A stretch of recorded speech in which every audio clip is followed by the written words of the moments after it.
அஸ்ஸலாமு அலைக்கும். Hi friends. இன்னைக்கு நெறைய பேர் கேட்டிருந்த ஃபுல் டே ரொட்டீன் விளாக் தான் இன்னைக்கு பார்க்க போகிறோம்.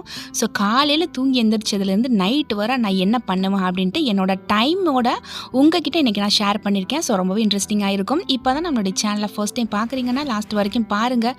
பிடிச்சிருந்தா சப்ஸ்கிரைப் பண்ணிக்கோங்க. Welcome to Rizo's diary.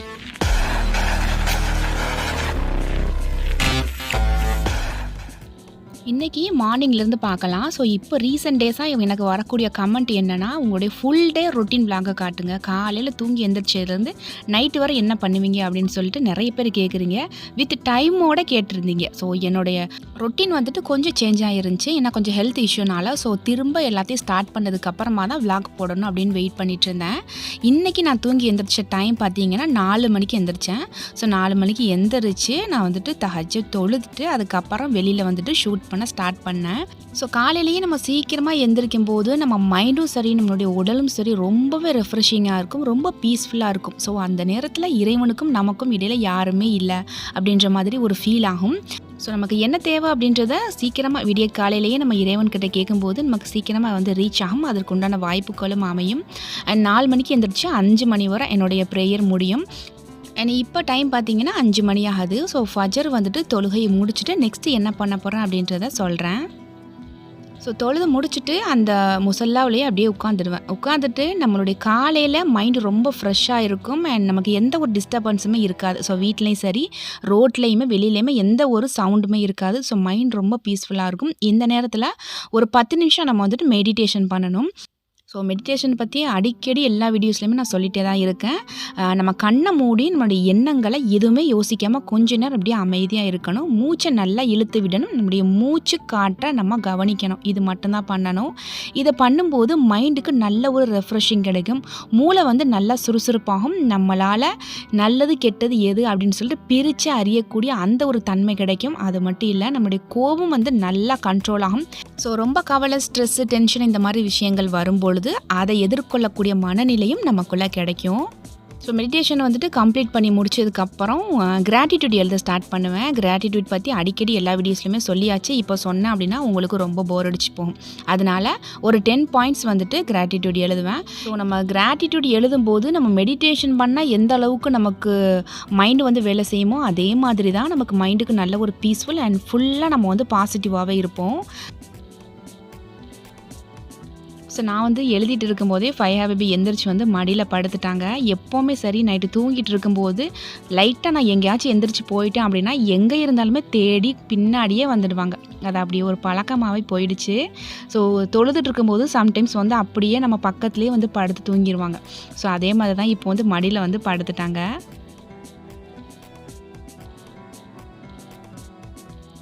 So அதை முடிச்சுட்டு ஒரு 1/2 அன் ஹவர் நான் வந்து ரெஸ்ட் எடுக்க போகிறேன். ஸோ இன்றைக்கி லன்ச் வந்து காலையிலே கொடுத்து விட வேண்டியதில்லை. ஏன்னா இன்றைக்கி வந்துட்டு இண்டிபெண்டன்ஸ் டே. அதனால் பசங்க ஸ்கூலுக்கு போயிட்டு சீக்கிரமாகவே வந்துடுவாங்க.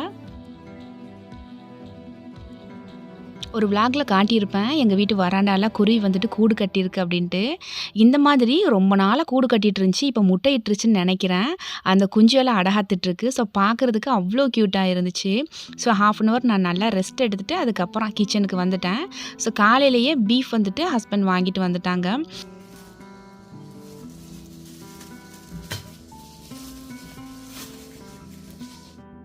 ஃபைஹா பேபி வந்து ஸ்கூலுக்கு அனுப்பிட்டு தான் இந்த லஞ்ச் ப்ரிப்பரேஷன் பண்ணணும். அதனால் கறி எடுத்து ஓரமாக மூடி வச்சுட்டேன். என் டீக்கு வந்து போண்டா வாங்கிட்டு வந்திருந்தாங்க. எப்போவாச்சும் ஒரு டைம் இந்த மாதிரி வாங்கிட்டு வருவாங்க. ஸோ இப்படி வாங்கிட்டு வரும்போது நான் வந்து பிரேக்ஃபாஸ்ட் எதுவும் பண்ண மாட்டேன். ஸோ பசங்க வந்து அதையே சாப்பிட்டுட்டு போயிடுவாங்க. டீ போடும்போது எப்போவுமே சுகர் வந்து ஆட் பண்ண மாட்டேன். மண்டை வெல்லம் தான் சேர்ப்பேன். மண்டை வெல்லம் கொஞ்சமாக இருந்துச்சு. ஸோ அதையும் சேர்த்துட்டு இஞ்சி இல்லாத டீயே எங்கள் வீட்டில் எப்போவுமே கிடையாது. ஸோ டீ அப்படின்னாலே கண்டிப்பாக மண்டை வெல்லம் சேர்த்துட்டு இஞ்சி தட்டி போட்டுருவேன். அதுவும் டீ வந்து நல்லா டேஸ்ட்டாக இருக்கணும் அப்படின்னா ரொம்ப நேரம் அதை அப்படியே லோ ஃப்ளேம்லேயே வச்சுருக்கணும். ஒரு 5 நிமிஷம் நல்லா லோ ஃப்ளேமில் இருக்கும்போது அதோட டேஸ்ட் வந்து இன்னும் சூப்பராக இருக்கும். ஸோ பையன் வந்து அம்மா வீட்டில் இருந்துட்டு டவுன் பாண்டா இலை, அதுக்கப்புறம் கருவேப்பிலை இதெல்லாம் அம்மா கொடுத்துட்ருந்தாங்க. ஸோ கொஞ்சமாக மல்லிகைப்பூவும் கொடுத்துட்ருந்தாங்க. இன்றைக்கி ஸ்கூலுக்கு ஃபைஹா பேபிக்கு இண்டிபெண்டன்ஸ் டேல ஸோ அதுக்கு வச்சு விடணும் அப்படின்றதுக்காக. டீ வந்துட்டு நல்லா டேஸ்ட்டாக வரணும்னா இந்த மாதிரி ஸ்பூன் வச்சு கொஞ்சம் நேரம் கிளறி விடணும். அதாவது அந்த ஆடைகள் எல்லாமே ஓரத்தில் ஒட்டி இருக்கும். ஸோ பசும்பாலுக்கு இந்த மாதிரி பண்ணும்போது ரொம்ப டேஸ்ட்டாக இருக்கும். நான் எப்போவுமே பேக்கெட் பால் வாங்க மாட்டேன். எங்கள் ஊரில் பசும்பால் வந்து ரொம்ப ஈஸியாகவே கிடைக்கும். ஸோ பூ வந்துட்டு கால் நாட்டோ கை நாட்டோ தொடுக்கிறதுக்கு டைம் ஆகும். அதனால் ஊசி நூல் வச்சே நான் தொடுத்துட்டேன். ஆல்ரெடி இப்போ டைம் பார்த்திங்கன்னா 8:15 ஆகுது. இன்றைக்கி வந்து 8:30 மணிக்கே ஸ்கூலுக்கு சீக்கிரமாக போயிடணும் அப்படின்ட்டு டக்குன்னு ரெடி பண்ணிகிட்டு இருந்தேன். ஸோ சின்ன பிள்ளைங்களுக்கெல்லாம் நம்மளுடைய super growth hair oil use பண்ணலாமா அப்படின்னு கேட்குறீங்க. தாராளமாக யூஸ் பண்ணலாம். சின்ன பிள்ளைங்க எல்லாத்துக்குமே தாராளமாக யூஸ் பண்ணலாம். ஏன்னா எல்லாத்துக்குமே ஏற்றுக்கொள்ளக்கூடிய அளவுக்கு தான் நம்மளுடைய ஹேர் ஆயிலில் வந்துட்டு ஹெர்பல்ஸ் போட்டிருக்கோம். நார்மல் டேஸில் ஸ்கூலுக்கு ஒரு 9 மணிக்கு எல்லாமே கிளம்புவாங்க. இன்றைக்கி இண்டிபெண்டன்ஸ் டே அப்படின்றதுனால சீக்கிரமாகவே கிளம்பணும் அப்படின்ட்டு. ஸோ தூங்கி எந்திரிச்சதுமே ரொம்ப லேட்டு தான். அதனால் டக்குன்னு ரெடி பண்ணி அனுப்பி விட்டுட்டேன். கரெக்டாக 8:15க்கு நான் பூ தொடுக்க ஸ்டார்ட் பண்ணேன். ஸோ பூ தொடுத்து முடிச்சுட்டு ஃபைஹா பேபியை ரெடி பண்ணி கரெக்டாக 8:30க்கு கிளம்பிட்டாங்க. ஸோ ஸ்கூலுக்கு அனுப்பின உடனேயே நான் உட்காந்துருவேன். அப்போ தான் நான் டீ குடிக்க ஸ்டார்ட் பண்ணுவேன். ஏன்னா அவசரமாக ஸ்கூலுக்கு கிளம்பும்போது நம்ம உட்காந்து டீ சாப்பிட்டுட்டு இருக்க முடியாது. எப்போவுமே சரி காலையில் எந்திரிச்ச உடனே எம்டி ஸ்டொமக்கில் நான் வந்து ஹாட் வாட்டர் குடிச்சிருவேன். இல்லைனா நார்மல் வாட்டராச்சும் குடிச்சிருவேன். ஸோ தண்ணி குடிச்சிட்டு தான் எல்லா வேலையுமே பண்ணுவேன். அதுக்கப்புறமா தான் உட்காந்து ஆற டீ சாப்பிடுவேன். அதுக்கப்புறமா ஒரு 1/2 hour வந்துட்டு எனக்கு ரெஸ்ட்டு. அந்த டைமில் கஸ்டமருக்கு நான் வந்துட்டு ரிப்ளை பண்ணுவேன். என்கொயரி வந்துச்சு அப்படின்னா அவங்களுக்கு வந்து ஆன்சர் பண்ணிகிட்ருப்பேன். அண்ட் நம்ம இன்ஸ்டாகிராமில் வந்துட்டு ரீல்ஸ் போடலாம் அப்படின்னா அந்த டைமில் தான் பண்ணிகிட்ருப்பேன். அண்ட் ஸ்டோரி போடுறது, வாட்ஸ்அப் ஸ்டேட்டஸ் வைக்கிறது எல்லாமே அந்த டைமில் பண்ணி ஸோ காலையில் இந்த ஒர்க்கு எல்லாத்தையுமே ஃபைனல் பண்ணி முடிச்சிடுவேன். ஸோ இதை முடிச்சுட்டு கொஞ்சம் நேரம் ரெஸ்ட் எடுத்து இருக்கும்போதே ஃபைஹா பேபி ஸ்கூல் விட்டு வந்துட்டாங்க. ஏன்னா போன உடனேயே கொடியேற்றிட்டு அதுக்கப்புறமா வீட்டுக்கு அனுப்பியாச்சு. ஸோ வந்த உடனேயே என்ன வீடு தங்குறத கிடையாது, லீவுனாலே கண்டிப்பாக வெளியே எங்கேயாச்சும் போகணும் அப்படின்ட்டு மாமி வீட்டுக்கு ரெடியாகி போயிட்டாங்க. ஸோ இன்றைக்கி வந்து ஒர்க்கு என்ன அப்படின்றத ஒரு டு டூ லிஸ்ட் மாதிரி போட்டு என் கண்ணு முன்னாடி இருக்கிற மாதிரி ஒரு இடத்துல நான் வந்து பின் பண்ணி வச்சுருவேன். நம்ம நார்மலாக இந்த மாதிரி ஒரு பேப்பருக்குள்ளே எழுதி வச்சுக்கலாம். ஜஸ்ட் நேற்று நான் வந்து சர்ச் பண்ணி பார்த்தேன். இந்த மாதிரி நம்ம டு டூ லிஸ்ட்டில் நம்ம எழுதிட்டு ஒரு மேக்னெட் மாதிரி இருக்கும். அதை நம்ம ஃப்ரிட்ஜில் வந்துட்டு பின் பண்ணி வைக்கிற மாதிரி. அது ₹120 என்னமோ. ஸோ அது எதுக்கு தேவையில்லாமல் நம்ம வீட்டில் இருக்கக்கூடிய இந்த பேப்பரை வச்சு நம்ம எழுதிடலாம் அப்படின்ட்டு எனக்கு தேவையானது. ஸோ நான் சம்டைம்ஸ் மறந்துடுவேன். சில கஸ்டமர்ஸ்க்கு, அதாவது பனைக்குள்ளத்தில் இருக்கக்கூடிய கஸ்டமர்ஸ்க்கு நான் வந்து டெலிவரி பண்ணணும். இந்த மாதிரி விஷயங்கள் எல்லாத்தையுமே இப்படி ஒரு பேப்பரில் எழுதி என் கண்ணு முன்னாடி இருக்கிற மாதிரி வச்சுருவேன். இல்லைன்னா சார்ட் போர்டில் வந்துட்டு நான் பின் பண்ணி வச்சுடுவேன். இது எனக்கு இன்னும் கொஞ்சம் ஹெல்ப்ஃபுல்லாக இருக்கும். ஸோ அதை முடிச்சுட்டு கொஞ்சம் லைட்டாக வெயில் விழுகிற மாதிரி இருந்துச்சு. ஸோ ஆல்ரெடி கொடியில் இருக்கக்கூடிய துணி எல்லாத்தையும் எடுத்துகிட்டு அடுத்து நான் வந்து துணி காய போடணும். அண்ட் பாத் பவுடருக்கு வந்துட்டு ப்ரிப்பரேஷன் பண்ணி வச்சுருந்தேன். அதாவது 3 நாளாச்சு. இங்கே ஒரு 4 நாளாக வெயிலே கிடையாது. ஏன்னா வெயில் வந்தால் மட்டும்தான் நம்முடைய ப்ராடக்டை நல்லா வெயிலில் போட்டு காய வைக்க முடியும்.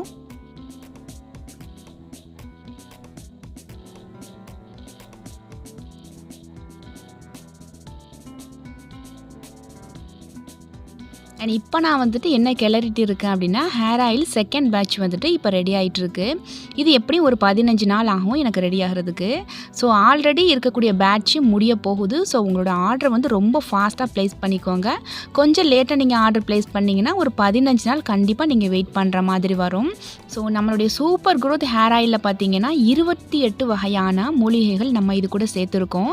எந்த ஒரு ப்ரிசர்வேட்டிவும் நம்ம சேர்க்கல. நீங்கள் கண்ணு முன்னாடியே பார்த்தீங்கன்னா தெரியும். நல்ல வெயிலில் காய வச்சு அதில் ஹெர்பல்ஸை நல்லா இன்ஃப்யூஸ் பண்ணி தான் நம்ம ஹேர் ஆயில் கொடுத்துட்ருக்கோம். ஸோ நம்ம ப்ராடக்ட் எல்லாத்தையுமே வெயிலில் காய வச்சுட்டு அதுக்கப்புறம் குக்கிங் செக்ஷனுக்கும் வந்தாச்சு. என் பீஃப் வந்துட்டு 2 விதமாக பண்ண போகிறேன். கொஞ்சமாக எடுத்து குழம்பு மாதிரி பண்ணிவிட்டு இன்னும் கொஞ்சத்தை கிரேவி மாதிரி பண்ண போகிறேன். அப்போ தான் நல்லாயிருக்கும்.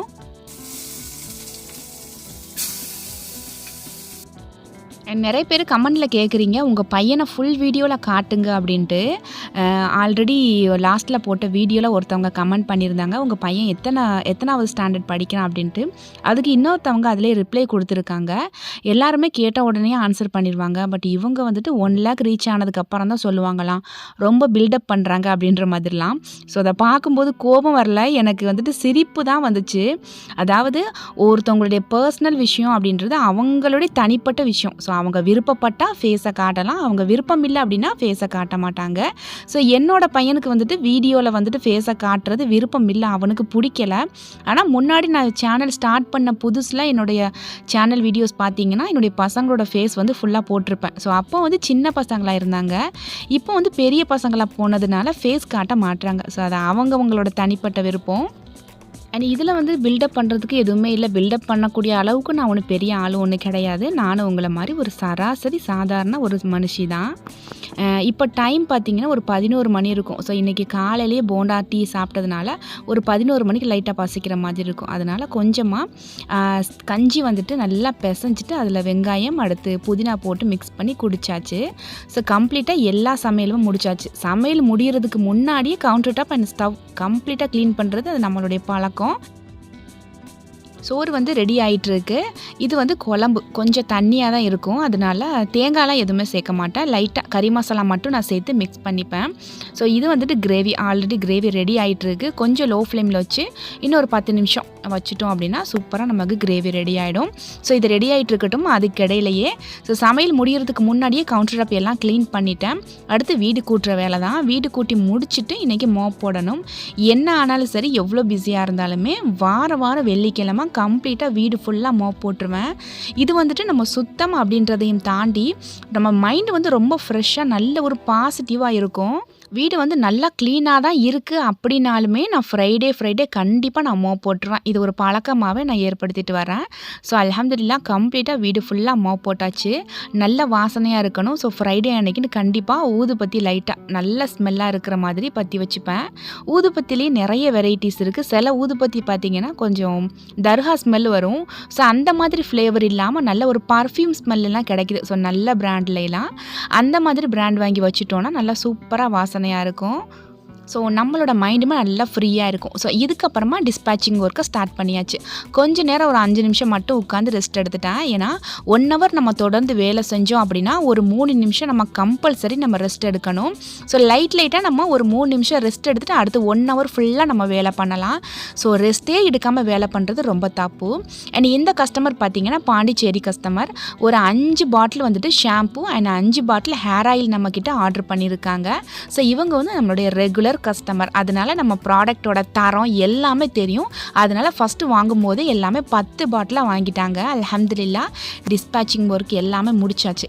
இப்போ வந்து ஃப்ரெஷ் ஆகிட்டு அண்ட் எல்லாருமே ஜும்மா தொழுதுட்டு வந்துட்டாங்க. பசங்களுக்கு ஸ்கூல் லீவு அப்படின்னா கண்டிப்பாக எல்லாருமே ஒன்றா தான் உட்காந்து சாப்பிடுவோம். தனித்தனியாலாம் சாப்பிட மாட்டோம். அண்ட் இன்றைக்கி ஃப்ரைடே அண்ட் இன்றைக்கின்னு ஸ்கூல் வேறு லீவ். அதனால எல்லாருமே ஒன்றா உட்காந்து அல்ஹம்துலில்லாஹ் லஞ்சையுமே முடிச்சாச்சு. ஸோ நீங்களும் டெய்லி சாப்பிடும்போது உங்களுடைய பசங்க கூட தான் சேர்ந்து சாப்பிடுவீங்களா அப்படின்ட்டு கண்டிப்பாக கமெண்ட் பண்ணுங்கள். நானும் தெரிஞ்சுக்கிறேன். என்னை சாப்பிட்டு முடிச்சுட்டு ஒரு 10 நிமிஷம் நான் வந்து ரெஸ்ட் எடுத்துட்டேன். ஸோ ரெஸ்ட் எடுத்தால் மட்டும்தான் அடுத்து வேலை செய்ய முடியும். இது வந்துட்டு பாத் பவுடருக்கு ப்ரிப்பரேஷன் பண்ணிகிட்ருக்கேன். ஆல்ரெடி நிறைய ஆர்டர்ஸ் வந்திருக்கு. ஸோ லாஸ்ட் டைம் வந்துட்டு ஃப்ரீ ஷிப்பிங் போட்டதில் பாத் பவுடர் ஃபுல்லாக காலி ஆகிடுச்சு. ஸோ அடுத்த பேட்ச் வந்து ரெடி ஆகிட்டுருக்கு. கொஞ்சம் வெயில் வந்து 3 நாளாக இல்லை. அதனால ரொம்ப லேட் ஆகிடுச்சு. ஸோ எல்லாருக்குமே ரொம்பவே சாரி. ஸோ இன்றைக்கி ப்ரிப்பரேஷன் பண்ணிவிட்டேன். இன்ஷா அல்லாஹ் மண்டே வந்துட்டு கேட்ட எல்லாருக்குமே நான் டிஸ்பேச் பண்ணிவிடுவேன். ஸோ நம்மளுடைய ப்ராடக்ட் உங்களுக்கு வேணும்னா ஸ்க்ரீனில் தெரியக்கூடிய வாட்ஸ்அப் நம்பருக்கு வாட்ஸ்அப் மெசேஜ் பண்ணி உங்களோட ஆர்டர் ப்ளேஸ் பண்ணிக்கோங்க. நம்மளுடைய ப்ராடக்ட் எல்லாமே 100% ஆர்கானிக் ப்ராடக்ட் தான். ஸோ பாத் பவுடர் ப்ரிப்பரேஷன் முடிச்சுட்டு ஹெல்த் மிக்ஸ் வெயிட் லாஸ் பவுடருக்கு நான் வந்து வறுத்து நல்லா ஆற வச்சு அதுக்கப்புறமா நான் அரைக்க கொடுக்கலாம்னு பிளான் பண்ணியிருந்தேன். இன்றைக்கி டு டூ லிஸ்ட்டில் எழுதுனதுமே அதுதான். ஆனால் என்னால் முடியலை. ஏன் அப்படின்னா இன்றைக்கி வீடியோ எடுத்துக்கிட்டே என்னுடைய ரொட்டீன் லைஃப் நான் பார்த்ததுனால கொஞ்சம் லேட் ஆகிடுச்சு. சரி ஓகே பரவாயில்ல, ரொம்ப டயர்டாகவும் இருந்துச்சு. அதனால் சரி நாளைக்கு நம்ம வந்துட்டு வறுத்து எல்லாமே ப்ரிப்பரேஷன் பண்ணிடலாம் அப்படின்ட்டு அதோடு இன்றைக்கான ஒர்க்கு எனக்கு முடிஞ்சு. ஸோ இன்றைக்கி ஈவினிங் வந்துட்டு நாங்கள் வாக்கிங் வந்திருக்கோம். ஃப்ரைடே ஈவினிங்கில் எங்கள் ஊர் பீச் ஃபுல்லாக இந்த மாதிரி கூட்டமாக தான் இருக்கும். அதாவது எங்கள் ஊர் மக்கள் இருக்கிறத விட வெளியூர் மக்கள் அதிகமான பேர் இந்த பீச்சில் இருப்பாங்க. பார்க்குறதுக்கு அவ்வளோ அழகாக இருக்கும். சம்டைம்ஸ் ஹஸ்பண்ட் வந்துட்டு வெளியில் போயிட்டாங்க அப்படின்னா ஈவினிங் வாக்கிங் வர முடியாது. ஸோ மற்ற டைமில் பார்த்தீங்கன்னா எக்ஸசைஸ் இந்த மாதிரி பண்ணி நான் மெயின்டைன் பண்ணி. ஸோ அவ்வளோதான். அதோட நைட் நாங்கள் வந்துட்டு வீட்டுக்கு திரும்பிட்டோம். இவ்வளோ தான். ஸோ இதை என்னுடைய ரொட்டீன் விளாக். ஸோ ஒரு நாள் ஃபுல்லாக இந்த வேலைகள் தான் பண்ணுவேன். நான் பண்ணக்கூடிய வேலைகளை உங்களுக்கு ரொம்ப பிடிச்சது என்ன வேலை அப்படின்றத கண்டிப்பாக கமெண்ட் செக்ஷனில் கமெண்ட் பண்ணுங்கள். ஸோ இன்னுமே வேறு எந்த மாதிரி மாற்றிக்கலாம் அப்படின்னு உங்களுக்கு தெரிஞ்சுன்னா அதையுமே கமெண்ட் பண்ணுங்கள். ஸோ நம்மளுடைய சேனலை கண்டிப்பாக சப்ஸ்கிரைப் பண்ணிக்கோங்க. இன்ஷா அல்லாஹ் நெக்ஸ்ட் வீடியோவில் பார்க்கலாம். தேங்க்ஸ் ஃபார் வாட்சிங்.